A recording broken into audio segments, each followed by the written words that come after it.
Hello and welcome to our today session EST. तर आपण बघत आहोत नॅचरल रिसोर्सेस, एनर्जी रिसोर्सेस. तर मागच्या आपण सेशनमध्ये काही नॅचरल रिसोर्सेस पाहिलेले आहेत. तर आजच्या रिसोर्समध्ये आपण जे बघणार आहेत ते आहे, पहिला पॉईंट आहे तो लँड रिसोर्सेस आणि दुसरा पॉईंट आहे तो मिनरल रिसोर्सेस. तर नॅचरल रिसोर्सेस कसे असतील, तर नॅचरल रिसोर्सेस काय असणार? A natural resource is what people can use which comes from natural environment. जसं की आपण लास्ट सेशनमध्ये बघितलं आहे की आपल्याला नेचरमध्ये जे जे अवेलेबल होणार ते असणार आहे नॅचरल रिसोर्सेस. मग त्यानंतर येतो की नॅचरल रिसोर्सेस आर, म्हणजे ती कोणते असणार? ते असणार आहे air, water, wood, oil, wind energy, natural gas, iron and coal. हे नेचरमध्ये आपल्याला अवेलेबल ॲटोमॅटिकली होत असतात. त्याचा फक्त आपण यूज करणार, त्यामुळे ते आपल्याला ॲज अ नॅचरल रिसोर्सेस म्हणून आपण त्याला कन्सिडर करतो. दीज थिंग्स इन्क्लूड वॉटर, म्हणजे सीज असतील, फ्रेश वॉटर असेल, land, soil, rock, forest, animal, म्हणजे जे जे आपल्याला निसर्गातून मिळणार ते असणार आहे सगळं नॅचरल रिसोर्सेस. तसंच पुढचा पार्ट आहे तो लँड रिसोर्सेस. तर लँड म्हणजे एक प्रकारे तो जमीन. In economics land comprise all naturally occurring resources as well as geographic land. तर इकॉनॉमिक्समध्ये जर बघितलं तर लँड हा जिओग्राफिकली आपण कन्सिडर करू शकतो की ॲज अ रिसोर्स म्हणून. तर भौगोलिकमध्ये आपण जमिनीचा अभ्यास वगैरे केलेला असतो की जमिनीखाली आपण काय काय आपल्याला मिळतं, खनिजे असतील, खनिज तेल वगैरे असतील, किंवा मातीमधून आपल्याला काय काय अवेलेबल होऊ शकतं. काही मातीचे स्वतःचे गुणधर्मच असतात, मग काही खनिजाचे स्वतःचे गुणधर्मच असतात. तशा प्रकारे लँडमधून आपल्याला रिसोर्सेस अवेलेबल होत असतात. फॉर एक्झाम्पल काय घेऊ आपण? Example includes particular geographical locations, mineral deposits, forest, fish stocks, atmospheric quality, geostationary orbits, and portions of the electromagnetic spectrum. Supply of these resources is fixed. आता जिओग्राफिकल लोकेशन म्हणजे ठराविक लोकेशनसाठी त्या त्या ठराविक लँड्स आहेत, तो एक रिसोर्सेसचा परफेक्ट एक्झाम्पल होत असतं.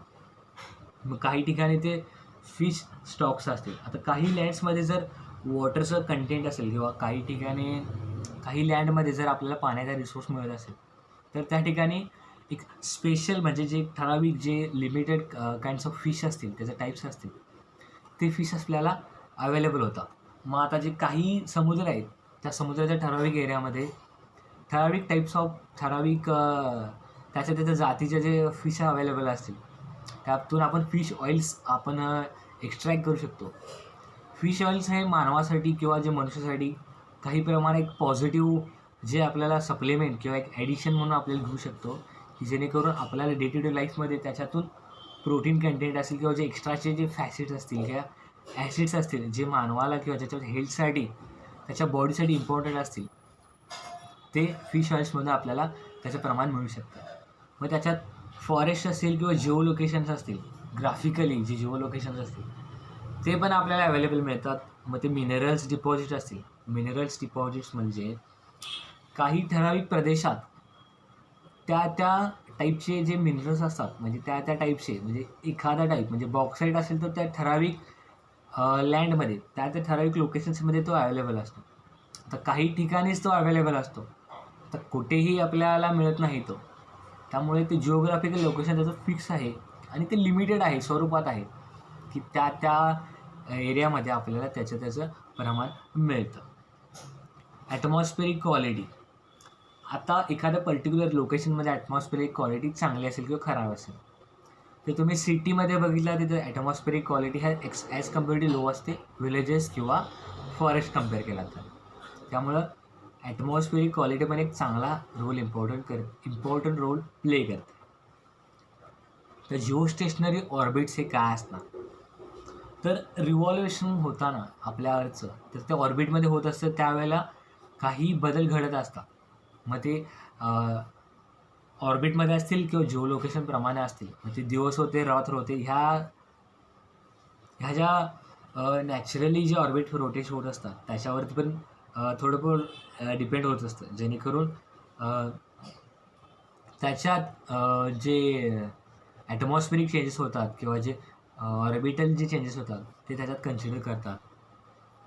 Electromagnetic spectrum supply these resources is fixed. हा लिमिटेड रिसोर्स आहे बिकॉज लँडमधून जे आपल्याला मिळणार, जे उत्खननमधून आपल्याला मिळणार, ते कधी ना कधी आपल्याला ते संपणारच आहेत.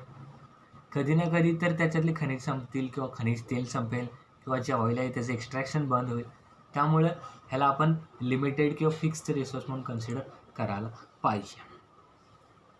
Land resources. Land resources is important because human not only live but also perform all economic activities on land. आता लँड रिसोर्सेस इम्पॉर्टंट आहे कारण जगण्यासाठी किंवा आपल्याला राहण्यासाठी जमीन महत्त्वाची आहे. मग त्यासाठी जमिनीवर आपण राहतो किंवा जे आपले घर बांधतो किंवा शेती करतो किंवा जे काही पण काम करतो आपण ते जमिनीला आपण कन्सिडर करूनच करतो.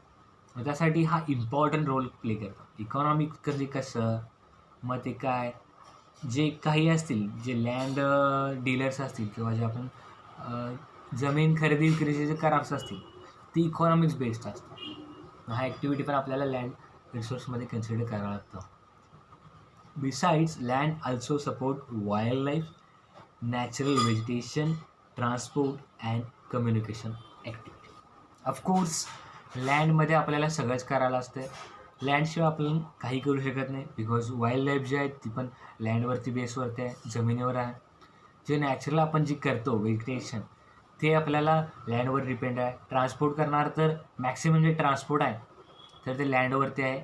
बाकी ट्रान्सपोर्ट आहे ते मग सीवरती असेल, समुद्रातून असेल किंवा विमानातून आपण हवेमध्ये असेल. पण जे मॅक्सिमम जे पर्सेंटेज आहे ट्रान्सपोर्टचं ते आहे जमिनीवरून. And communication activities. 95% of our basic need and requirement like food, clothing and shelter are obtained from land. म्हणजे अन्न, वस्त्र आणि निवारा ह्याच्यात जो आपण निवारा घेतो म्हणजेच तो आपण जमिनीवर घेतो त्यासाठी आपल्याला लँड हा एक मोस्ट इम्पॉर्टंट पार्ट असतो आपल्या लँड रिसोर्सेसमध्ये, आपल्या जीवनावश्यक वस्तूंमध्ये. किंवा land resources are limited because only 43% of total land area is plain which is suitable for agriculture activity, industrial development and setting up of transport and communication system. म्हणजे maximum टाईमला आपण 43% जी land आहे ती maximum टाईमला आपण use करतो, जे ॲग्रिकल्चरसाठी असेल किंवा इंडस्ट्रियल डेव्हलपमेंटसाठी किंवा ट्रान्सपोर्ट आणि कम्युनिकेशनसाठी आपण यूज करतो.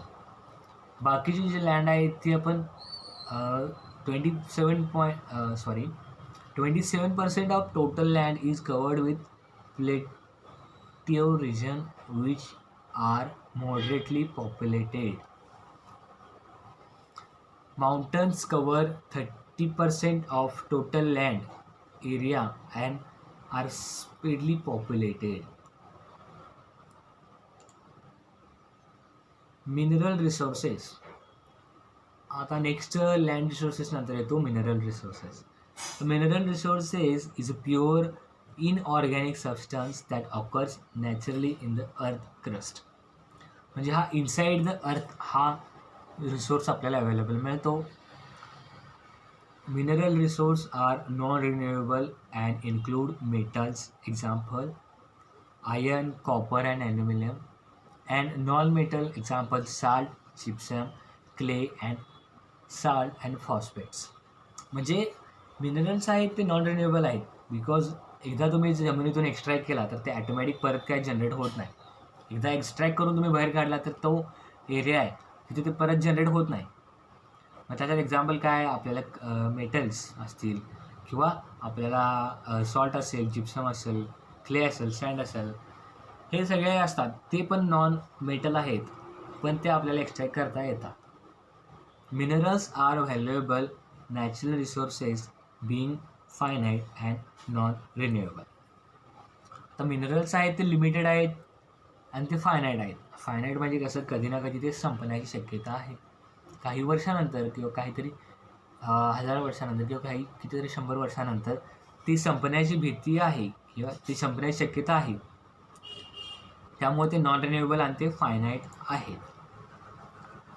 Mineral resource inorganic compounds form by various combination of 8 element OSI, aluminium, ह्या ज्या मेटल असतील किंवा नॉन मेटल असतील याच्यापासून व्हॅरियस इनऑर्गॅनिक कंपाऊंडचं कॉम्बिनेशन होऊन ते इलेमेंट बनतात. That make up 98.5% of earth crust.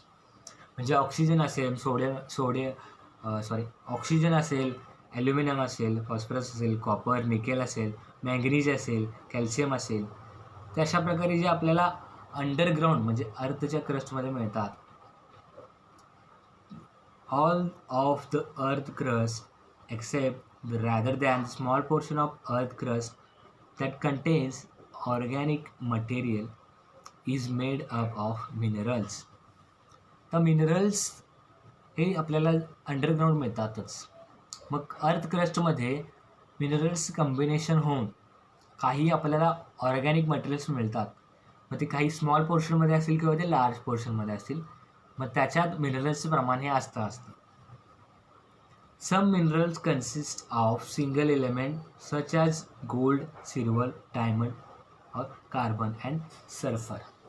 मग आता काही ठिकाणी आपल्याला ते प्युअर फॉर्ममध्ये मिळतात आणि काही ठिकाणी ते आपल्याला कॉम्बिनेशनमध्ये पण मिळतात. तर आपण प्युअर फॉर्ममध्ये जास्त यूज करतो किंवा आपल्याला सिंगल एलिमेंट म्हणून त्याला कन्सिडर करतो. तर ते असणार आहे ज्वेलरीमध्ये, जे गोल्ड असेल, जे डायमंड असेल किंवा ते सिल्वर असेल किंवा ते सल्फर असेल. आता मिनरल्सचे टाईप्स आहेत.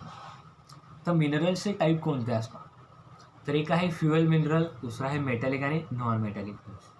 तर फ्युएल मिनरलमध्ये काय, जेणेकरून आपल्याला त्याच्यातून हीट प्रोड्यूस मिळेल आणि ते एनर्जी जनरेट करेल. आता ते आहे ते म्हणजे कोल आहे, म्हणजेच कोळसा. दुसरा आहे क्रूड ऑइल, त्याचे पेट्रोलियम. आणि दुसरा आहे त्यानंतर येतं नॅचरल गॅस. तर कोळशापासून आपण बरंच काय काय करू शकतो. आता अगोदरच्या काळात कोळशाच्या आपण रेल्वेज बघितलेल्या आहेत. मग त्यासाठी कोळसा युजफुल आहे, जेणेकरून आपल्या ज्या रेल्वेज होत्या त्या रेल्वेजला पॉवर जनरेट करून त्याला एका साईडला ट्रान्सपोर्टेशन आपल्याला डन करण्यासाठी आपण कोळसा यूज केलेला आहे. क्रूड ऑइल म्हणजे पेट्रोलियम. तर जसं की आपण यूज करतो इंधन, की जे पेट्रोल असेल, डिझेल असेल, अशा प्रकारात.